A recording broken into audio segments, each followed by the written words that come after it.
COP30 in Belém was sold by Brazil as a moment of truth. It ended instead as a moment of maths. The summit produced a package that adds up on one side of the ledger but leaves the central subtraction undone. Delegates agreed to expand adaptation finance for vulnerable countries, yet the final texts ducked the plainest sentence the science demands: the world must stop burning fossil fuels.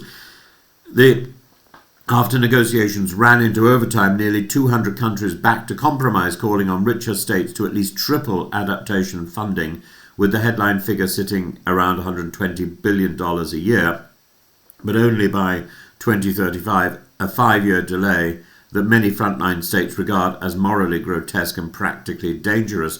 The text also launched a voluntary initiative to speed up action under existing pledges and opened a process on how trade rules and climate goals might be aligned, a nod to the way tariffs and industrial policy now shape the green transition. On forests, Brazil pushed new money and institutions, including its Tropical Forest Forever facility, and there were modest steps on deforestation cooperation, though again without the bite of a binding timetable. If that sounds like a list of some progress, that is because it is.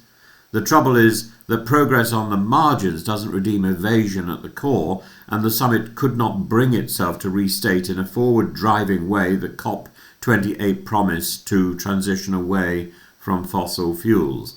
The final Belém agreement talks instead in soft abstractions about a low-emissions future, leaving oil, coal and gas unnamed, as if climate change were the product of impolite vocabulary rather than combustion.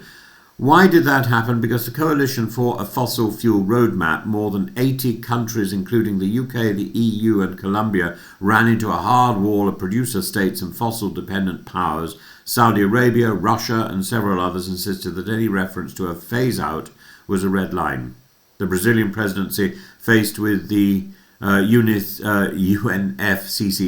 consensus rules, chose to keep the summit alive by cutting out the contentious words. In other words, COP30 didn't fail because no one knew what had to be done. It failed because those who profit from delay still have veto power over the language of urgency. The absence of the United States loomed over every room. This was the first COP without a UN, delegation after President Trump's renewed withdrawal from the Paris Agreement and open hostility to climate policy. That vacuum mattered twice. First, because it removed a traditional broker who might have stiffened the spine of the pro-phase-out camp. And second, it emboldened the blockers because when the biggest historic emitter walks out, others feel freer to drag their feet. Now to Ed Miliband, because he offers a neat lens on the summit's paradox. His public line has been that COP30 is a step forward, and in one sense he's correct. The adaptation finance decision is not trivial, and a no-deal collapse would have been worse for vulnerable states and for the credibility of multilateral cooperation. But Miliband has also been candid about regret. He said he would have preferred a more ambitious agreement, specifically one that included a clear roadmap for transitioning away from fossil fuels, and he acknowledged that some key countries objected and blocked it. This is the voice of a politician caught between the need to salvage something and the awareness that something salvaged is structurally insufficient. Miliband's other remarks are worth lingering on. He described the process as sweaty, frustrating, not to say nightmarish, and he's right again. COPs are sausage factories in which 193 countries with incompatible interests grind out the lowest common denominator. Yet the deeper question is whether the sausage factory is still fit for purpose when the house is on fire. When consensus becomes a tool for the most reluctant, it is no longer a virtue. It becomes a license for paralysis. The Colombian reaction dramatized the problem. Colombia objected in plenary, accusing the presidency of denying the scientific truth that fossil fuels drive the crisis. President Gustavo Petro called the agreement hypocritical without explicit fossil fuel language. The session dissolved into procedural anger, to the point that the COP president briefly suspended proceedings. This was not theatre for its own sake. It was the moral voice of a petro-state-adjacent developing country refusing to accept that adaptation money later can substitute for migration now, or for mitigation now. Brazil tried to patch the hole with a side promise, Andrea Correa de Lago said he will personally develop 2 roadmaps over the next year, one for halting deforestation, another on just orderly transition away from fossil fuels.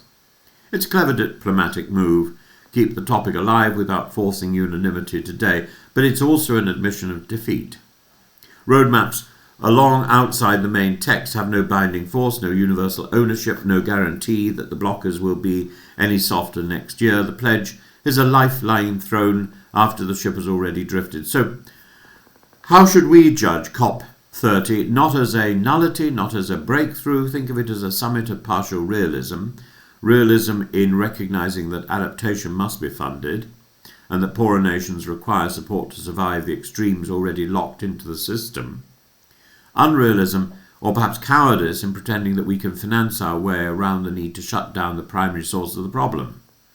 The final agreement keeps 1.5C alive as an aspiration, but without a fossil fuel phase-out pathway, it is an aspiration with no engine, so to speak. There is a political moral here for the UK. Miliband's disappointment is not a personal sulk. It's a signal that the UK is trying to anchor itself in a coalition of willing states that see decarbonisation as both a survival strategy and an economic bet. Yet the coalition is not yet strong enough to overcome producer vetoes in the UN setting. That pushes Britain towards a dual strategy. One track remains multilateral, keep pressing for roadmaps, timetables and stronger national plans.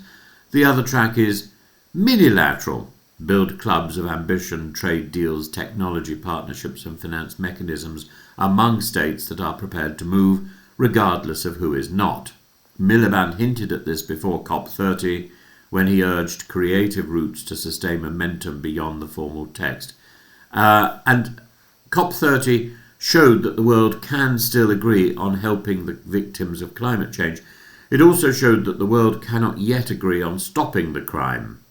Until those two halves meet, the COP30 process will remain what one critic called a theatre of delay, busy, noisy, even sincere in places, but still ducking the one sentence that matters most.